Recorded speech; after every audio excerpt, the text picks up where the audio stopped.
بسم اللہ الرحمن الرحیم۔ السلام علیکم ورحمۃ اللہ وبرکاتہ۔ سیرت صحابہ کے سلسلے میں آج جس صحابی کے بارے میں آپ کے سامنے معلومات پیش کی جا رہی ہیں وہ ہیں ابان بن سعید بن عاص۔ ابان بن سعید بن عاص رضی اللہ عنہ صحابی رسول، کاتب وحی اور مکہ مکرمہ کے خاندان قریش کی سرکردہ شخصیت تھے۔ غزوہ خیبر سے قبل مشرف با اسلام ہوئے۔ غزوہ خیبر کے بعد تمام غزوات نبوی میں شریک ہوئے۔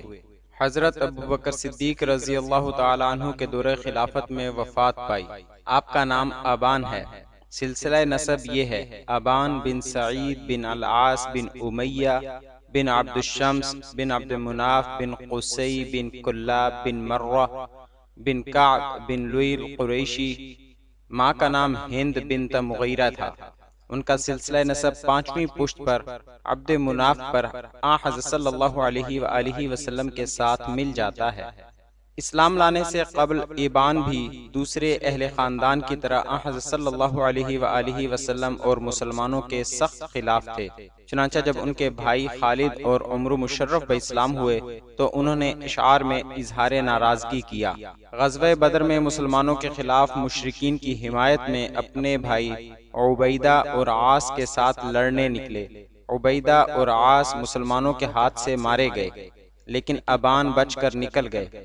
صلح حدیبیہ کے موقع پر جناب حضرت صلی اللہ علیہ وآلہ وسلم نے حضرت عثمان غنی رضی اللہ تعالی عنہ کو قریش کے پاس صلح کی گفت و شنید کے لیے بھیجا تو ابان ہی کے یہاں مہمان ہوئے تھے، کیونکہ یہ عثمان غنی رضی اللہ تعالی عنہ کے عزیز تھے اور انہوں نے ان کی حفاظت کی ذمہ داری لی تھی۔ گو وہ اسلام اور پیغمبر اسلام صلی اللہ علیہ وآلہ وسلم کے خلاف تھے، تاہم اصل حقیقت کی جستجو رہتی تھی، اور حضرت صلی اللہ علیہ وآلہ وسلم کی نبوت کے بارے میں واقف کاروں سے پوچھا کرتے تھے۔ اس وقت شام اصحاب علم و خبر کا مرکز تھا، یہ تجارت کے سلسلے میں وہاں جایا کرتے تھے۔ ایک مرتبہ ایک راہب سے کہا کہ میں قبیلہ قریش سے تعلق رکھتا ہوں۔ اس قبیلے کا ایک شخص اپنے آپ کو خدا کا فرستادہ ظاہر کرتا ہے اور کہتا ہے کہ مجھ کو بھی خدا نے عیسیٰ علیہ السلام اور موسیٰ علیہ السلام کی طرح نبی بنا کر بھیجا ہے۔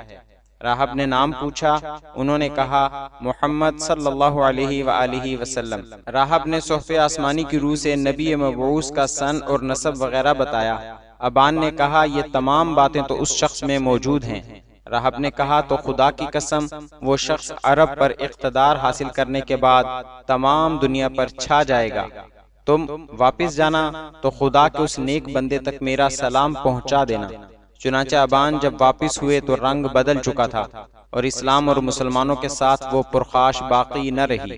ابان بن سعید رضی اللہ تعالیٰ عنہ کچھ دنوں تک آبائی مذہب کی لاج اور ہم چشموں کی تانہ زنی کے خیال سے خاموش رہے، لیکن زیادہ دنوں تک جذبہ حق دب نہ سکا اور غزوہ خیبر سے پہلے مشرف با اسلام ہو گئے اور اسلام کے بعد ہی ہجرت کی سعادت بھی حاصل کی۔ ابان بن سعید ان صحابہ کرام میں سے ہیں جن کو دربار رسالت مآب صلی اللہ علیہ وآلہ وسلم میں بارہا کتابت کا شرف حاصل ہوا۔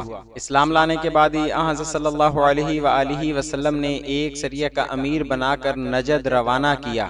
وہاں سے کامیاب ہو کر واپس ہوئے تو غزوہ خیبر فتح ہو چکا تھا۔ اس وقت ابو ہریرہ رضی اللہ عنہ بھی مہاجرین حبش کے ساتھ واپس ہوئے تھے۔ دونوں نے عرض کیا یا رسول اللہ، خیبر کے مال غنیمت میں سے کچھ ہم لوگوں کو بھی مرحمت ہو۔ ان میں اور ابو ہریرہ رضی اللہ عنہ میں پہلے سے کچھ چشمک تھی۔ انہوں نے کہا یا رسول اللہ صلی اللہ علیہ وآلہ وسلم، ان لوگوں کو نہ دیجیے۔ ابان کو غصہ آ گیا۔ حضرت صلی اللہ علیہ وآلہ وسلم نے دونوں کو خاموش کیا۔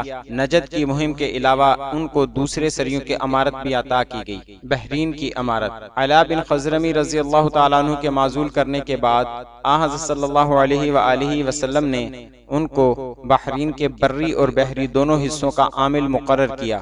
آپ صلی اللہ علیہ وآلہ وسلم کی وفات تک یہ اپنے فرائض ذمہ داری سے انجام دیتے رہے۔ وفات کی خبر سن کر وہاں سے واپس ہوئے۔ حضرت ابوبکر صدیق رضی اللہ تعالیٰ عنہ کی بیعت عام کے بعد قریش کے جو چند افراد کچھ دنوں تک ان کی بیعت سے دست کش رہے تھے، ان میں ایک ابان بھی تھے، لیکن جب بنو ہاشم نے بیعت کر لی تو ان کو بھی کوئی عذر نہ ہوا۔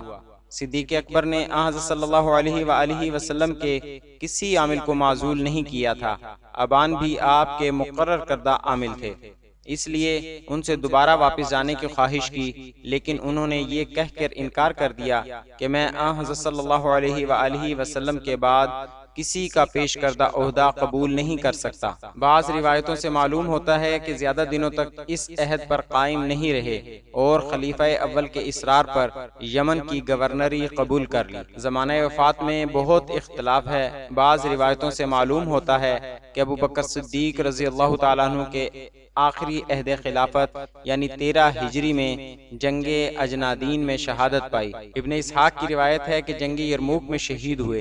ایک اور روایت سے پتہ چلتا ہے کہ عثمان کے عہد خلافت تک زندہ تھے اور مصحف عثمانی بھی انہی کی نگرانی میں زید بن ثابت کاتب وحی نے لکھا تھا۔